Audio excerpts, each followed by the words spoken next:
before I burn up in my car here, I'm gonna get started and tell y'all this story. I'm not exactly sure what I want to title it yet, but basically it's gonna be about kind of getting away with one. You know what I mean? Like I got to walk away scotch free, scratch free, whatever you say. Um.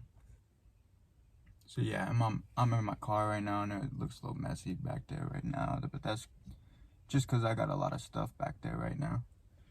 So let me see here. This is a New Year's Eve party. This is like a laid back. Me and a couple friends, we pitched in for like an ounce, and what we were gonna do is we are gonna roll up a bunch of blunts, and we plan to smoke the whole ounce that night between like 4 or 5 of us. And I think we pre-rolled like seven blunts or joints too. Altogether it was like 7. There was a couple backwoods or like some crazy joint or something, and then I don't really remember it that well. I know I got a picture of it, but anyways, yeah, that's the plan. So we all split it up, and we all pitch in a little bit to roll. So like after we all throw in a little bit to get done rolling everything, we're still left with like 4 grams each. So, or however it worked out, right? So we got all that, and we got all these blunts. We're at the place, we're at the spot, and we didn't really want to invite nobody else. Like this was just gonna be the laid back chill event that we were having. And there were some other people that came through, and they weren't really smokers. And if any of y'all smoke or have smoked, you know what it's like having people who don't smoke around, and usually it's not cool because, you know, they're judgy or whatever. But these people weren't really like that. I mean, they were, but they were cool about it that night. And you know, we were used to that type of thing. It wasn't no big deal. So yeah, so we're just kicked back, having fun. I mean, we all smoke a lot, right? And then what happens is we're gonna go back and stay at my friend's house. For some reason, I don't know why we wanted to go back, because we always stayed at this place for the most part. And I don't know if the parents got kind of mad or like or what really happened. I'm trying to remember. But I know at least someone came downstairs and said something. Someone came downstairs and was like, holy shit, like, what, this is what y'all are doing down here? It's like New Year's Eve, so I mean, it's kind of okay. And normally, you know, you would do this outside or something, but our friend was just like, yo, fuck it. He was like, we're just smoke inside, like it's cold or whatever. We're gonna have a good ass time. It was amazing. So yeah, we end up wanting to just dip out that night later on, and I'm the driver, so I'm driving, and I got, I think, 2 friends with me. 2 friends were going back to his place, and we'll stay there. So, like I said earlier, you know, we got an ounce to smoke up on this night, specifically for the night, and we all got to take a little bit home with us. So, like, overall in the car, like at most we each had a quarter on us. So, I mean, at that point, it's not good, right? Like if you get caught with this, it's not good.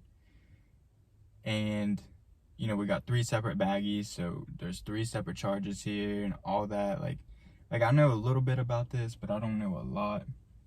And if you're gonna be smoking and stuff, then you need to know the law, and like you want to know what the consequences are of the risk that you're taking.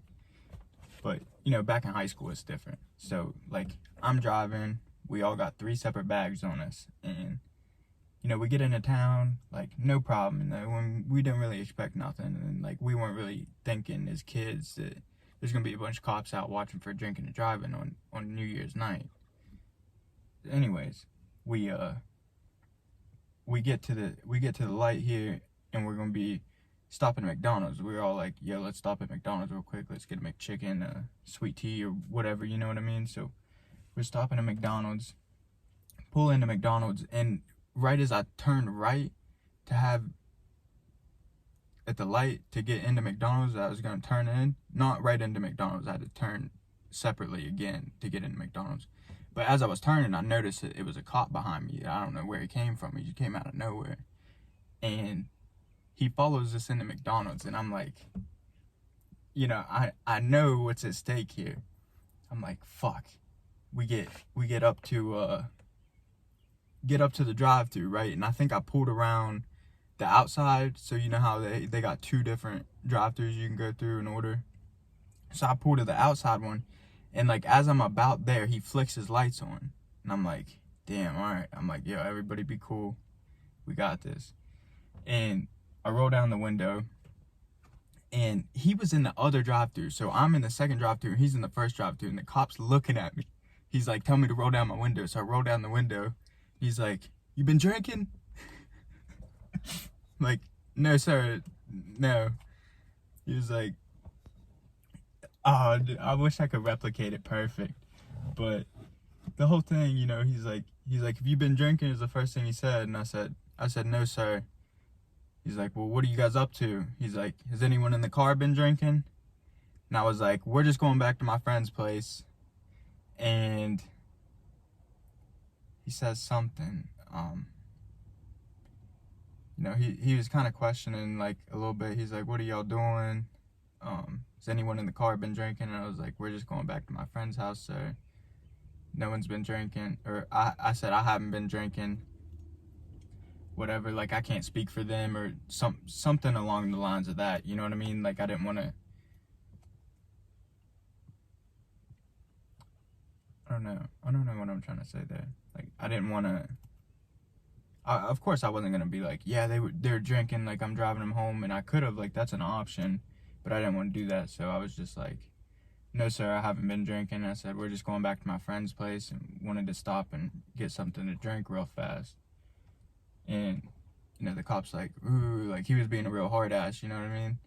But he didn't say anything. Like, maybe he said, you didn't turn your blinker on back there, something like that.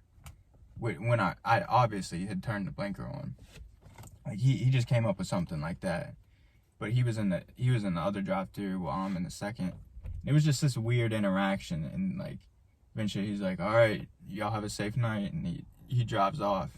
My friend looks at me, he's like, damn, I'm surprised at how well you just handled that, because we all been smoking the whole night. and like, I wasn't nervous about it or nothing, which, I mean, you can't be acting nervous. And, you know, there's another time that a similar interaction happened, and I got lucky and got away with that one as well. And for the most part, you know, you just gotta play it cool. And I mean, the odds are, like, how many times you leave the house and a cop messes with you, it don't really happen. You just, I don't know where I'm going with this. You know, I got just about everything I want to say out there. That's the whole thing. You know, we go back to my friend's place, we stay in for the night, or whatever. Like, I probably just went back to my house, honestly. But yeah, that was New Year's night. Could have been something much different than what it turned out to be. And yeah, you just gotta understand the consequences of whatever risks you're taking, what you're doing. Know the law. I mean, it's there. Just, why not know it? It's a very important thing.